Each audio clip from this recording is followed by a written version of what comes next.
তোমাকে আমি ভালোবেসেছিলাম, তুমিও হয়তো আমাকে ভালোবেসেছিলে, কিন্তু দেখো, তুমি আমাকে ছাড়া পৃথিবীর সকল নারীকে মূল্যায়ন দিয়েছ, মর্যাদা দিয়েছ, তাদের নিজ স্থানেই রেখেছ, কেবলমাত্র আমি ছাড়া।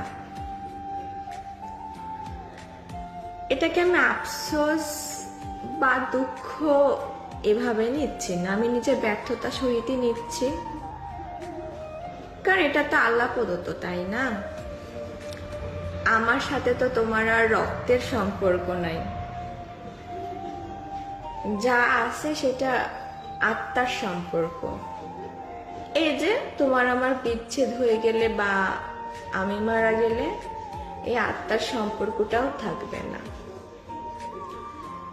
কিন্তু যাদের সাথে তোমার রক্তের সম্পর্ক তাদের সাথে কখনো তোমার বিচ্ছেদ হবে না, তারা তোমাকে কখনো ছেড়ে যাবে না, তুমি সেটা খুব ভালো করেই জানো। তাই হয়তো আমার থেকে মূল্যায়নটা তাদেরকেই করো, তাদের জায়গাতে তাদেরকে রাখো, আমার জায়গাতে আমাকে রাখো।